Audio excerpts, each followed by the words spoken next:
ചെല്ല്. പ്രതാപ വാ. ഭാരതികേ വാ.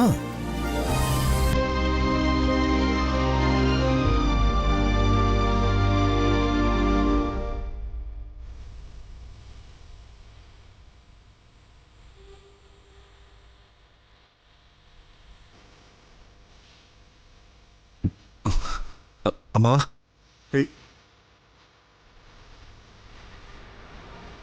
പോയിരിക്കുക.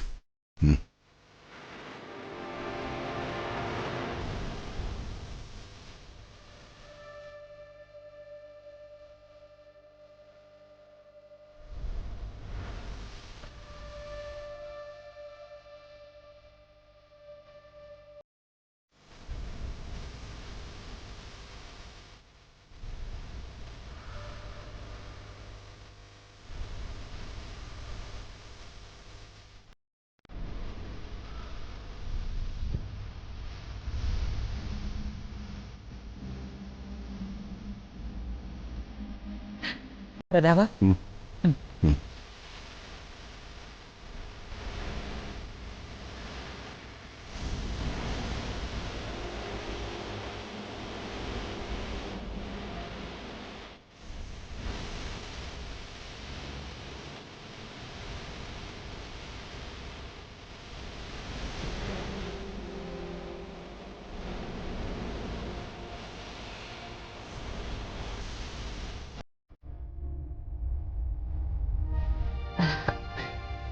ശേഖര,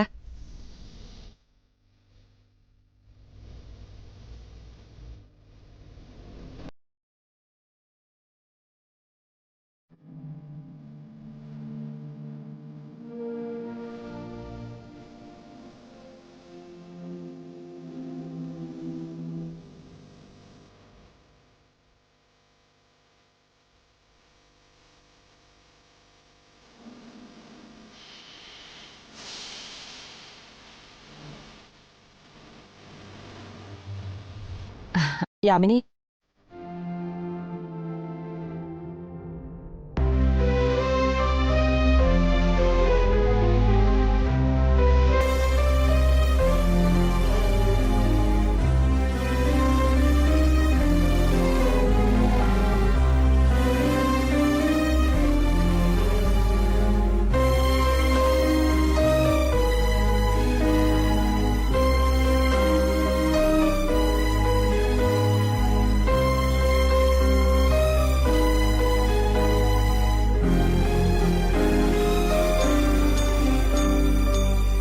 രാജു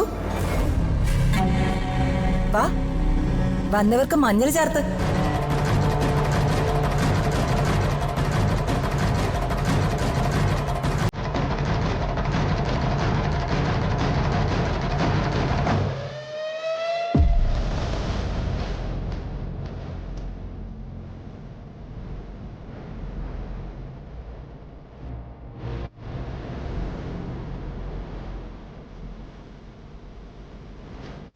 ഞാനോ? ഞാനില്ല മേഡം. ഇങ്ങ് വന്നേ രാജു. നീ എന്തിനാ ഇങ്ങനെ മാറി നിൽക്കുന്നേ?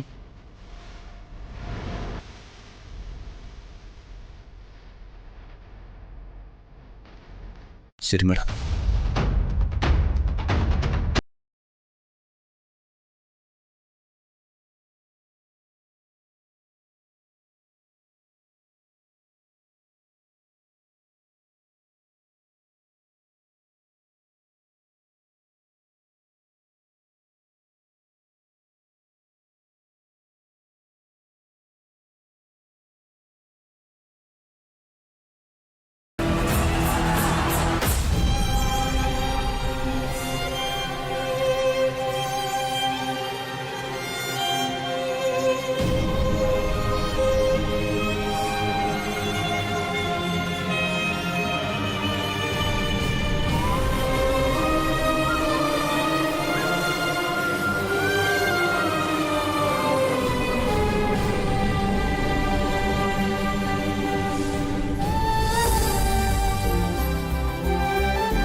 രാജു ഇനി ആ സ്വീറ്റ്സ് എടുത്ത് എല്ലാവർക്കും കൊടുത്തേ.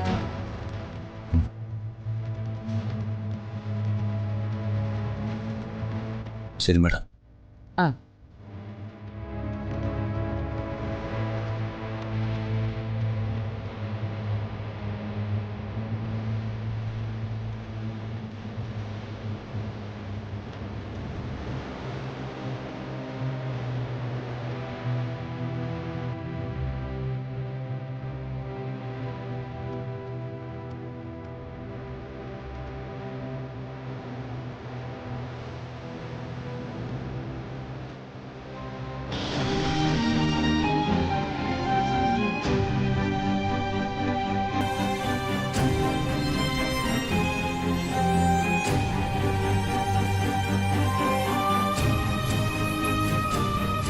എടാ നമുക്കൊരു സെൽഫി എടുത്താലോ?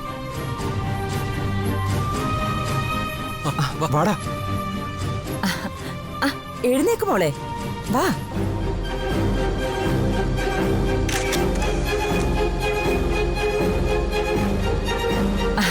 ഇനി ഞാനും മോളും കൂടി ഒന്ന് എടുക്കട്ടെ. നോക്കുമോളെ.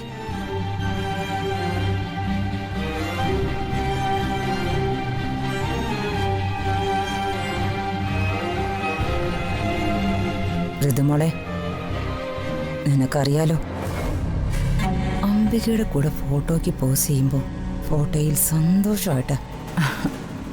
സന്തോഷമായിട്ട് നിൽക്കണം. മനസ്സിലായോ?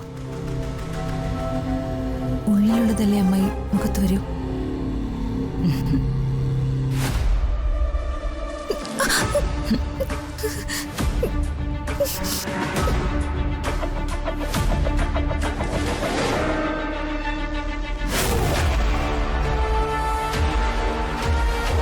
ചിരിക്കടി, ചിരിക്കാൻ.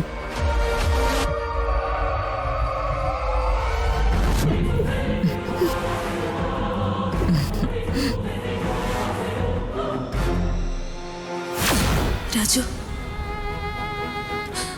നമ്മുടെ ഇടയിലുണ്ടായിരുന്നതൊക്കെ അവസാനിച്ചു. നമ്മളിനി രണ്ടു വഴിക്ക് പിരിയുക. അതെ മേഡം. രാജുവിന് വിഷമമില്ലേ?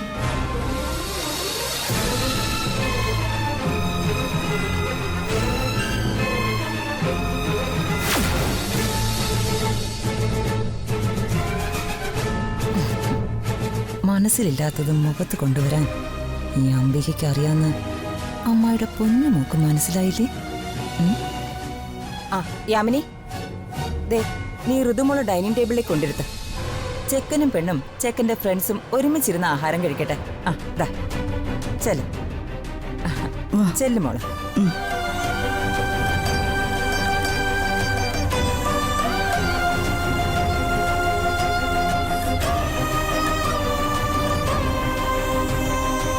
ജയ, എന്താ ശേഖര സാറേ? ഒന്ന് വന്നേ. ആ, ഒന്ന് വാ.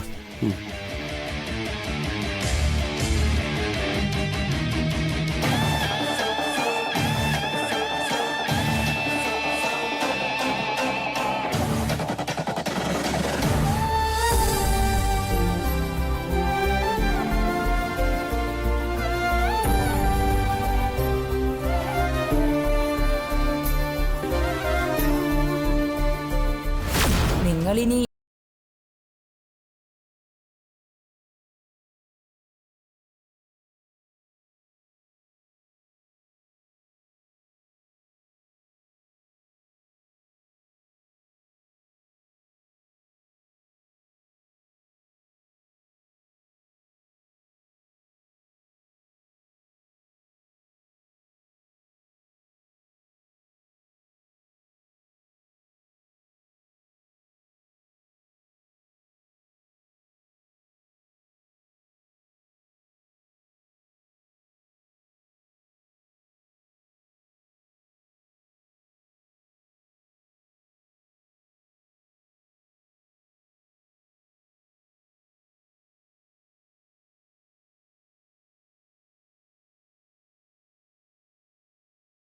ഒരു നിരാശയിലാണല്ലോ.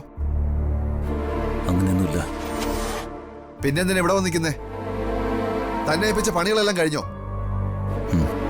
തീർന്നു. വിഷമിക്കേണ്ട. അടുത്ത പണി തരാം. അതെ, ഞാനൊരു കാര്യം വളരെ മാന്യമായിട്ട് അങ്ങോട്ട് പറയാം. തനിക്ക് തടി കേടാക്കണ്ടെന്നുണ്ടെങ്കിൽ കേട്ടോ. തന്റെയും ഋതിക മേഡത്തിന്റെയും പഴയ കഥകളൊക്കെ ദീപക് സാറ് ഞങ്ങളോട് പറഞ്ഞിട്ടാണ് ഞങ്ങൾ ഈ വിവാഹത്തിന്റെ വർക്ക് എടുത്തിരിക്കുന്നത്. അത് മാത്രമല്ല, ഈ സിറ്റിയിലെ പല VVIP ഫംഗ്ഷനുകളും ഏറ്റെടുത്ത് നടത്തി കൊടുക്കുന്നത് ഞങ്ങളാ. അതിനുള്ള എല്ലാ സെറ്റപ്പും ഞങ്ങൾക്കുണ്ട്. എല്ലാ സെറ്റപ്പും എന്ന് പറഞ്ഞാ മനസ്സിലായി കാണുമല്ലോ. അത്യാവശ്യം കുണ്ടാ സെറ്റപ്പ് ഉണ്ടെന്ന് കൂട്ടിക്കോ. അതുകൊണ്ട് നിന്റെ വക എന്തെങ്കിലും അഭ്യാസം നാളെ വിവാഹത്തിന് ഇറക്കാമെന്ന് നീ കരുതണ്ട. ഇറക്കിയാൽ പിന്നെ ജീവിതകാലം മുഴുവൻ നീ കിടക്കേന്ന് എണീക്കേണ്ടി വരില്ല. മനസ്സിലായോ?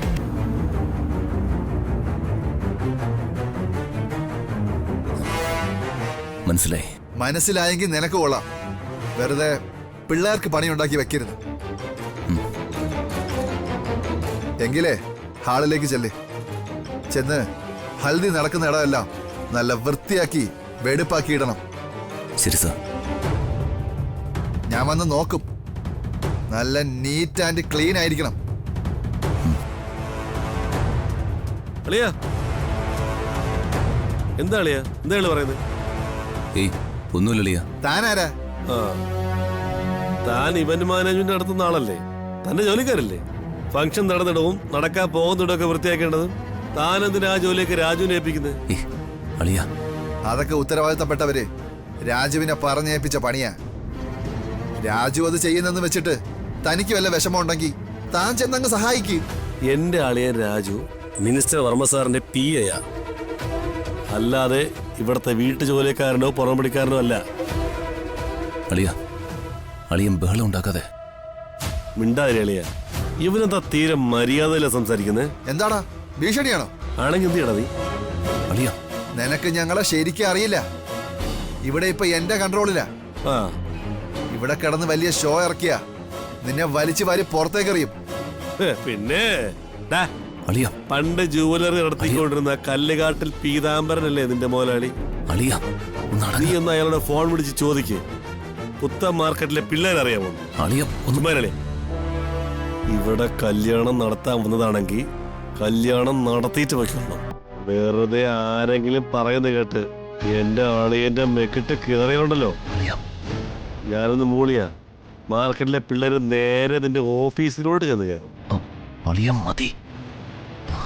ഹരിസാറേ ചെല്ലേ, ഹോളൊക്കെ ഞാൻ വൃത്തിയാക്കി ഇട്ടോളാം. അളിയ ഒന്ന് സമാധാനപ്പെട. നീ ഇത്രയൊക്കെ പറഞ്ഞ സ്ഥിതിക്ക് നമുക്ക് കാണാടാ. കാണാൻ അവന്റെ മഞ്ഞ ഉടുപ്പ് വെറുതെ അളിയ. അളിയൻ എന്തൊക്കെ കാണിക്കുന്നു? ദീപക്ക് ഋതിക മേഡത്തിൽ വിവാഹം കഴിക്കുന്നതില് അളിയന് പ്രശ്നമൊന്നുമില്ലായിരിക്കും. ഇനി അളിയന് മനസ്സിന് വിഷമമുണ്ടെങ്കിലും അതൊക്കെ മനസ്സിൽ ഒളിപ്പിച്ച് നടക്കാനുള്ള മനക്കരുത്ത് അളിയനുണ്ടാവും. പക്ഷെ നമ്മുടെ ഋതിക മേഡം അങ്ങനെയാണോ അളിയ?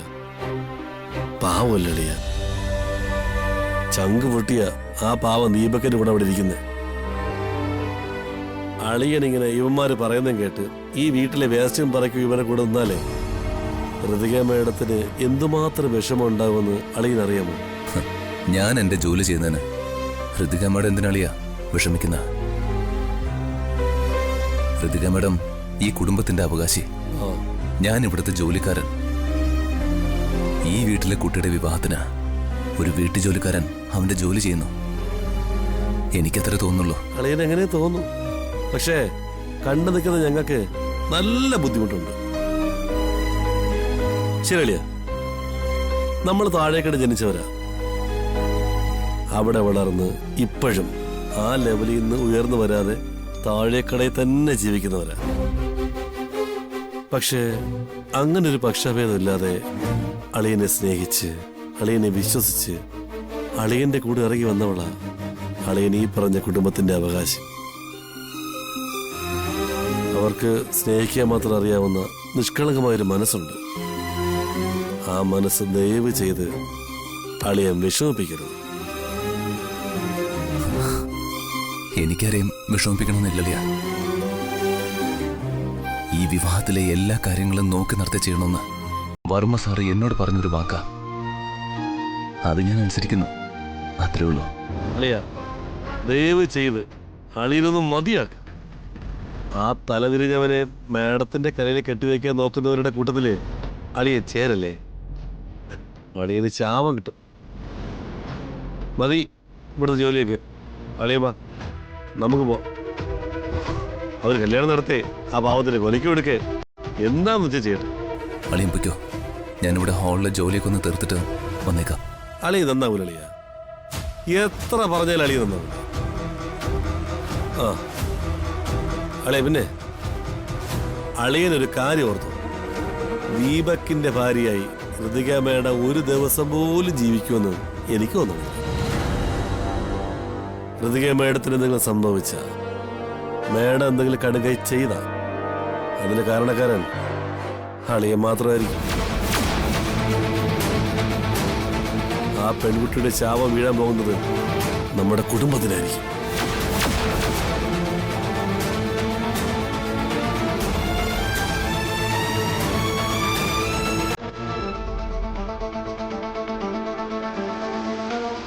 നമ്മുടെ ഋതുമോള് പാവല്ലേ? അവളെ നമുക്ക് അംബികച്ചയുടെ ദുരുദ്ദേശത്തിന് വേണ്ടി ദീപകിന്റെ കൈ പിടിച്ചു കൊടുക്കുന്നത് കണ്ടു നിൽക്കാൻ പറ്റുമോ? രാജു പ്ലീസ്, രാജുവിനെ അവർക്കെതിരെ എന്തെങ്കിലും ചെയ്യാൻ പറ്റും.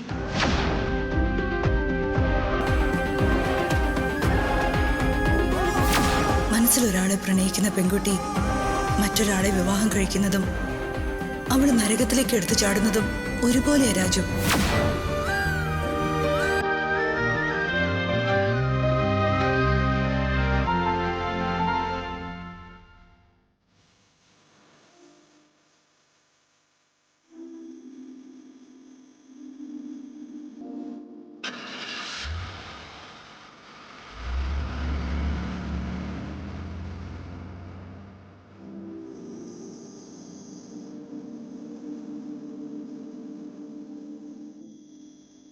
ഒരിക്കൽ ഇനി പൂർണ്ണചന്ദ്രനിൽ രാജുവിന്റെ മുഖം കണ്ടപ്പോഴായിരുന്നു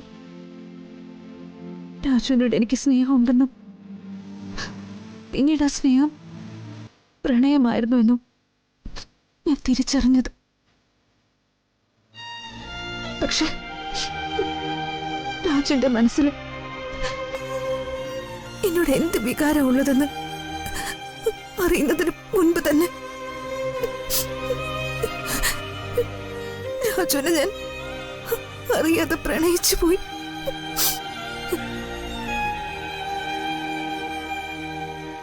എന്റെ പ്രണയത്തെ രാജു അംഗീകരിക്കൂ? എന്റെ പ്രണയത്തെ രാജു സ്വീകരിക്കൂ? ഇന്നൊന്നും ആലോചിക്കാതെ ഞാൻ എന്റെ ഹൃദയത്തിൽ രാജുവിനെ പ്രതിഷ്ഠിച്ചു. ഞാൻ പ്രണയിച്ച്, ഞാൻ വിശ്വസിച്ച് എന്റെ രാജുവിന്റെ മൗന സമ്മതത്തോടു കൂടെ നാളെ എന്റെ വിവാഹം നടക്കാൻ പോവാ. ഞങ്ങൾക്ക് ഒരുമിച്ച് ജീവിക്കാൻ വിധിയില്ലെങ്കിൽ പിന്നെ എന്തിനാ എന്റെ മനസ്സിൽ രാജുവിനോട് പ്രണയം തോന്നിച്ചത്?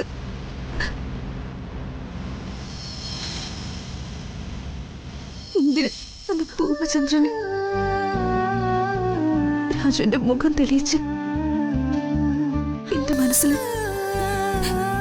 രാജുവിനെ പ്രതിഷ്ഠിച്ചത്?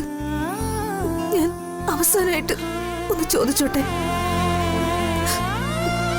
ശരിക്കും എന്റെ ജീവിതത്തിൽ എന്റെ ഇണയായി ജീവിതാവസാനം വരെ ജീവിക്കാൻ പോകുന്നത് ആരാണെന്ന് അവസാനമായിട്ട് ഒരിക്കൽ കൂടി എനിക്ക് പൂർണ്ണചന്ദ്രനിൽ കാണിച്ചു തരാമോ?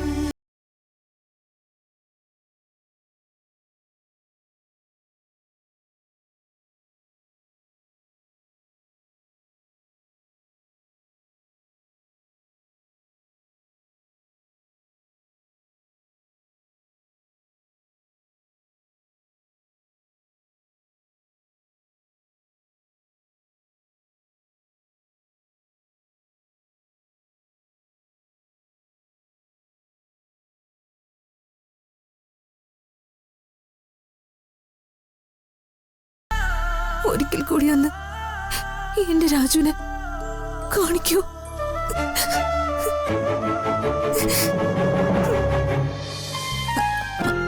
ആരാ ആരാ രാജു?